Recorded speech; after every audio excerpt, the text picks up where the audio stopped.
Hey, Sales Enablement Podcast listeners. This is Alastair Woolcock, co-host of the RevOps podcast. We have another special episode for you coming right up. So if you like what you hear, come and subscribe and join us at the RevOps podcast.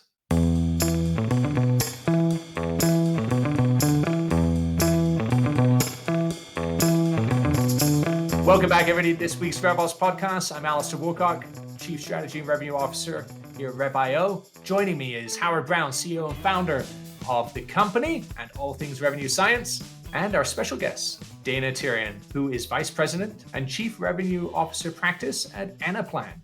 Anaplan, Dana, I've seen that for years at Gartner, and one of the fastest growing companies out there in the world of automation, all things sales, marketing, and much more. But we are very excited to have you with us. Thank you. It's good to be here. Now, Dana, you and I have been talking about this a little bit before, and I'm recalling back to your days when you were Serious Decisions and building out sales ops and RevOps practice leads, around the world, coaching companies like an Anaplan or Revenue.io of what this world looks like. And I always remember this analogy you used to use around fitness technology, and this idea that sales technology should be as easy to use for a seller as fitness technology is. Like, the idea that I could pick up a running app and the running app's going to get me to run a 9-minute mile. Yeah. Right. So tell me how, when to do it and what to do. But sales tech, well, it isn't that simple, is it? It's not yet. It's not quite as formulaic as I would say fitness technologies are. I started my career in the military, so I was a runner back in my early 20s, and I always stayed active throughout that time from the point that I got out. But I stopped running, I think, at 27, and I didn't pick it up again until like 3 years ago. And I started with a Fitbit. I had been walking before that, getting my 10,000 steps a day. And then for some reason, I just started to run one day and I started to do it. And I called my friend Scott Forey at Akamai, and he's a data scientist, and he says he's into the fitness technology for the data, not for the physical benefit because he loves the data. But I asked him what I should use because I tried an Apple Watch and I didn't like it, and he said, well, you need a Garmin, and it started from then. So it started with Garmin and then Strava, and then I never used Peloton for a treadmill. I used Nordic Track, but I just, even from the 10,000 steps a day from the Fitbit and then the Garmin and then the coaching that came along with that, I found as long as I did what they told me to do, I got unbelievable results. And then I just continued to add to the fitness stack. I'd injured myself. I'm 54 years old, and I've been through every injury you could imagine when you get back into that. And I started over a year ago with this company called Stride, Stryd. Mm-hmm. And they just prescribed a program. It's 80% running slow, and then the other 20% is variations of whatever it is that you would do. And for a year, I've broken every personal record. I've run 4, I think, half marathons. I ran a marathon this year. I won the marathon. I live in Maine. Only 15 people show up, but I won. Congratulations. Amazing. Wow. I don't care if it's 15 or 15,000. First of all, running a marathon and then winning, huge. Yeah, like, hey, a win is a win, right? But it was the results is what just blew me away. So I didn't have to think about what was going to happen 6 months from now. All I had to do was go out there and follow the program today. And I think that if we could come up with something that's as simple and as prescriptive for salespeople, if you just stick to the program, if you do what you need to do. Now, sales is a little bit more complicated because there's so much more of a cognitive aspect to it and a spiritual aspect of it, just in connecting with other people. But there are certain things, and it's simple. Like, I'm wearing a Garmin watch now. I ran 7.5 miles at lunch today. I did what I was supposed to do, and it's pleasurable. And you get to see the results right there on your watch. And I've been through a lot of different fitness technologies, and there's studies out there that show that the more that you throw at people, the less effective they are. But we're throwing the wrong tech at them, I think. So it comes from personal experience. It also comes from having relationships with almost every sales performance management vendor out there, working for one myself. And I think people just expect results. Mm-hmm. And I think fitness technology is a great result. Yeah. So for those of you listening in, Dana is absolutely somebody to sell a bunch of fitness technology to, evidently, as he's gone through almost all of them available in the market right now. No, I'm joking. Well, I've been through a lot that I don't mention, but I can tell you the ones that work. Yeah, absolutely. Well, I love the whole analogy and this idea that, it just works essentially, right? But Howard, we talk about this all the time. You think about the engagement world, we think about these, the sheer complexity of the stack these days. And it's just not getting to the point of enabling a rep, right? Even enablement. And as somebody used to cover the enablement space, enablement tech isn't really enabling them in the most direct way. It's all indirect enablement, or it's behind the scenes enablement. But this idea that at the end of the day, somebody's going to go running, somebody's got to put one foot in front of another. The sales tech landscape needs to help people put a foot in front of another foot. 100%, and congratulations again. What an amazing story to start at, a few thousand steps and then to get to a point where you're running and winning marathons is, as a 54-year-old, I aspire to be there.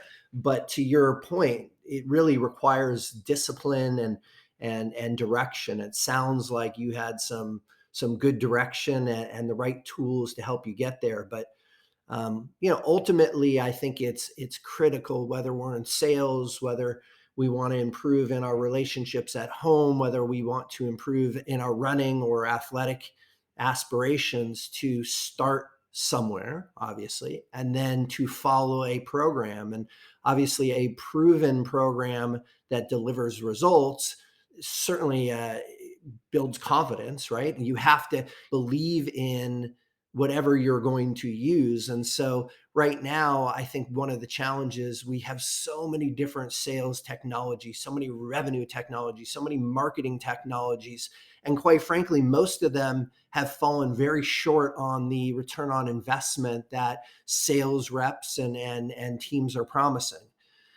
And why is that? Well, I think to begin with, one, there's so many different pieces of the stack, right? How do we pull the stack together to optimize that journey so that Dana, when he sets out in the morning, he knows what he has to do and how he has to get it done, whether he's running or he's selling, right? The idea that we can build technology that's contextual, that uses all of this data and artificial intelligence to understand the context of the situation, provide guidance and confidence that if I follow this guidance, I will then yield a better result. And I think that is where we're all trying to go.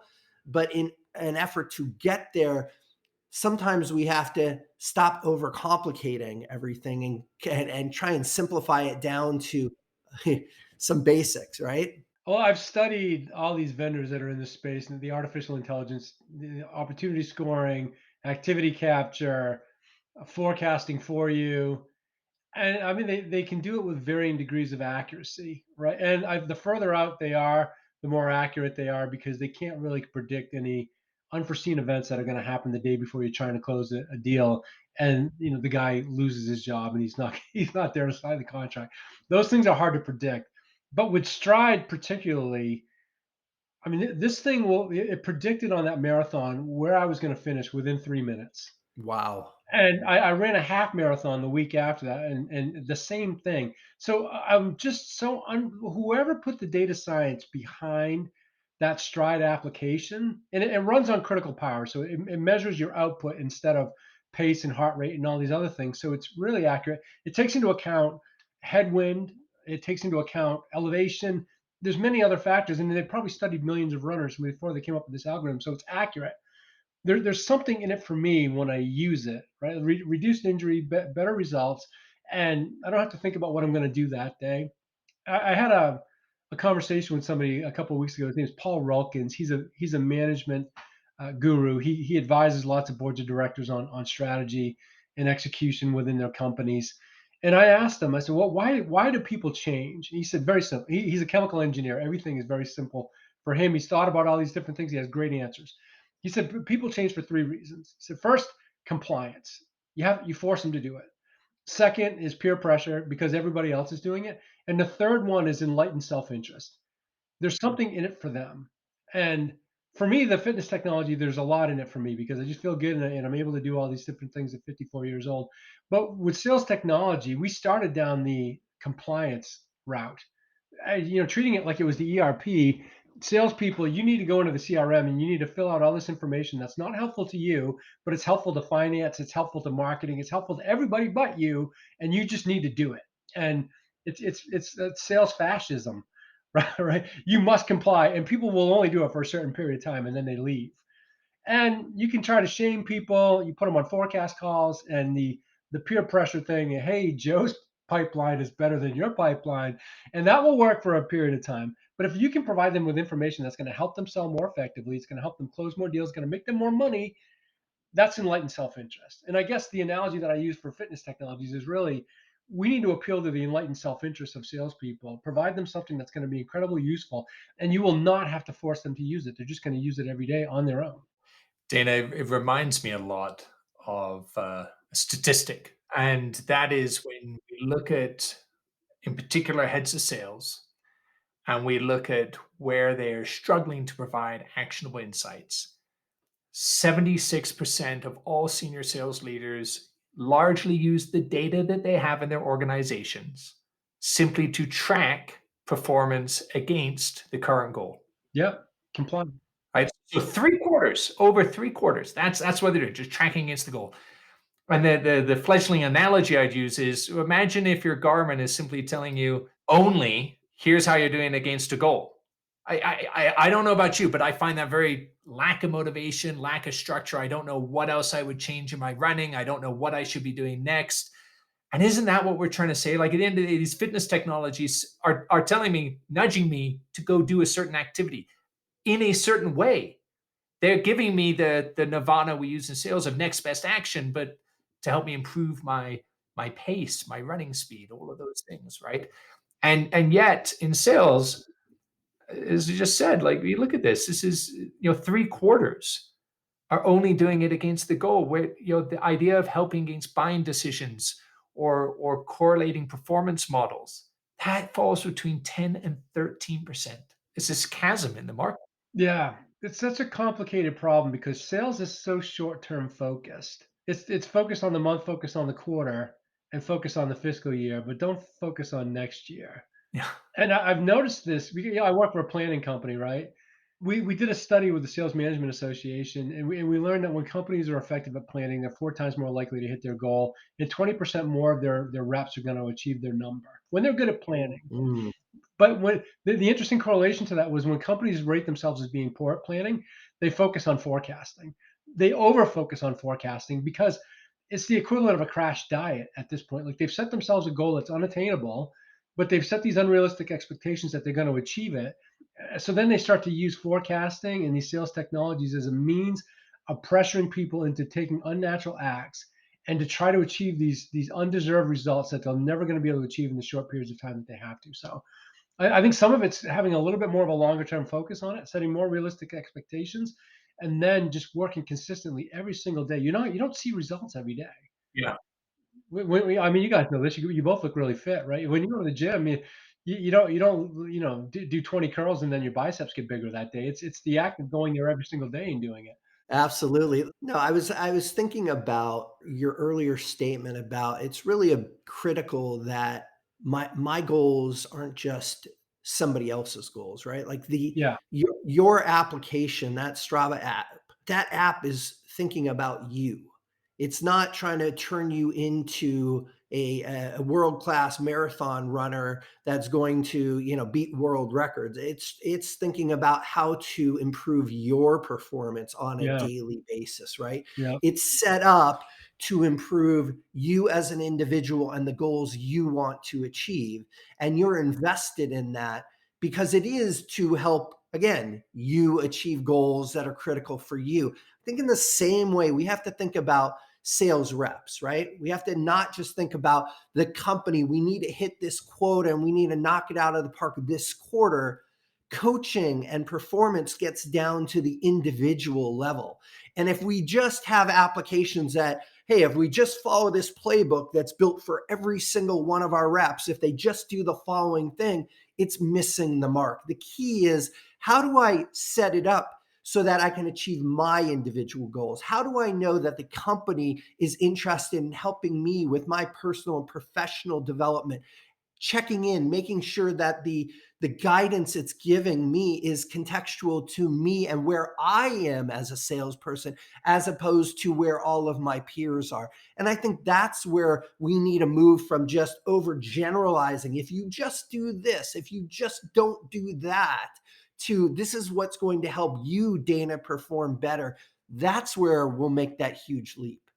I think, I mean, there's so much packed into that statement right there. It's like it's almost a manifestation of the Western education system, where you're in grade 6 and you either keep up or you get out or you Right. don't make it, right? And there's nobody there trying to ensure that you stay up.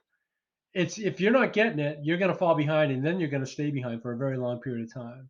That's And right. I experienced that, right, through the educational system. And it wasn't, I started studying martial arts in the late 90s with a Taoist master, right? So this guy started studying kung fu from the age of 7. He learned from a Chinese master, and I started learning from him.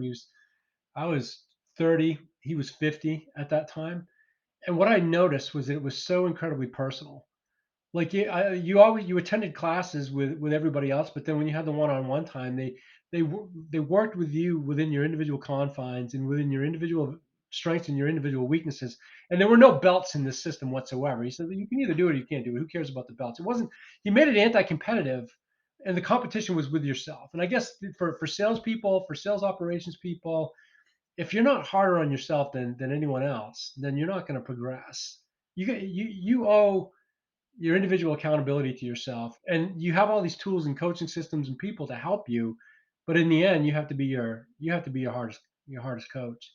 100%. But I think it's also dependent on us as organizations to set the goals and the mission that we're there not just to achieve the number, but Yeah, we're there to benefit the individuals within our organization, right? As leaders, our goal is to develop our human beings, right? yeah, And if we're just trying to make the rest like the best, yeah. and hey, if you just stop talking this or you don't do that, it's missing the mark, right? We're not really investing in the individuals. To see the potential in every individual, and work with them to help them achieve their individual potential. And yeah, it's, how do you do that at scale? I think these technologies are going to help.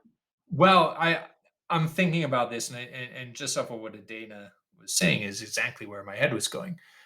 I agree with you both in most senses that yes, personalized helping, coaching, all of those things makes the difference. But think about people listening to this, right? Like we said at the onset that the sales tech landscape is now more complex than ever before. Dana, you said that when people do long range planning, it's a 40% improvement of sales as opposed to the short term forecasting solutions that are there. Howard, we've said that yes, personalized learning is the key to making this happen, as it is like the idea that we're supporting dynamic and real conversations and engagement that's there. But if I take a step back, I go, well, hold on, that's a lot of moving parts in an organization that I'm trying to fix and address to make any of that happen. Right. So people are going to default back to, okay, so clearly we need training. They're going to go buy a sales enablement technology. You say, well, I need forecasting. I'm going to buy another forecasting technology, right? Yeah. Maybe a sales performance management technology and so forth. And then an engagement technology. That's precisely the issue. And I just sit there right now while I believe in everything that we're saying. For most of the listeners, they're going, I'd love to do that, but right now I got to make sure I hit the number by December. Mhm. They're under huge pressure. We are in a recessionary market, whether we're calling it or not. And the simple reality is there's a huge amount of short-term pressure on most heads of sales. And when they get under pressure, what do they default back to? Exactly what I said. They're going to go, what are the metrics? How am I doing according to my metrics? And they drive bad behavior. So we're going to run out of time here, but I'm going to give final word to each of you, and then we'll pick this up in the next episode because we're going to have Dana back on for another call. In light of that, what's the one thing or two things you want a sales leader to go change to be more performance orientated, like you see in your running technologies? Yeah, so it's I've seen, and I've been in sales operations, revenue operations for over 20 years. I started off my career in the military. I think I mentioned that. When you were assigned a bunch of soldiers that went to work from you, they came from every walk of life. They came from all over America. They came from every socioeconomic class, and you were all put together somehow. And then you just had to make it work. And getting rid of people was not an option. So who you had was who you had, and you had to develop every person individually. You had to develop yourself, and you had to achieve the mission with what you were assigned. And I see these sales organizations; they're constantly trying to ventilate the bottom 20%, the bottom 15%, the bottom 10%, whatever it is. Like we set these unrealistic goals. We threw them at people, and some people got lucky, some people didn't get lucky, some people were really good. There's not just luck, right? But let's just get rid of the bottom 20%. And then and what? Replace them with more of the bottom 20%. Like at some point in time, when somebody hired them, they thought that they were the best people in the world. They got through the interview process. It was very rigorous, and they thought that these people were awesome. And then 12 months later, didn't quite make it. Let's get rid of them and let's start all over again with somebody else. I think if sales leaders started with the mentality that I'm not getting rid of anybody who's here today is who's going to be here today, and I'm going to develop every single one of these individuals, and they're either going to opt out or they're going to make it, but I am not going to let them opt out. I'm not going to force them out. So there's a lack of commitment, I think, to making people successful. And if we exercise that same commitment to one another in the sales organizations as people do in the military, and you wouldn't let people around you fail, we'd be a lot better off. And it'd be a lot more cost effective for companies rather than ventilating these people and being in this addictive hiring sequence of churn and burn, churn and burn, churn and burn, churn and burn. Spoken like a true man of military there. It's hard to oppose you on that, but I think ultimately what I'm getting from what you're saying is rather than just flushing them out, we need to invest in them. And we need to invest in them as individuals because to your point, you have people from all walks of life, from all educations, from all different backgrounds and in order to motivate people, you have to try and understand what motivates them. Right. And so understanding who you got and what motivates them and how they learn and what's going to help them grow is the key. So again, if you treat people as individuals rather than a simple, like everybody's the same, then you see progress. So training enablement is individual. It's a one-on-one game. So I look forward to our next podcast. Me too. All right. Well, Dana, Howard, thank you so much. And thanks for everybody listening in. Please do remember to like and subscribe on this. And also, don't forget our new dial in number with your questions. You can reach us at 323 540 4777. That's 323 540 4777. Again, like and subscribe. And next time, Dana, we'll have you back. And I love the idea of let's not let sales fail and diving in a little bit deeper there. Thanks so much. Thank you, Alastair.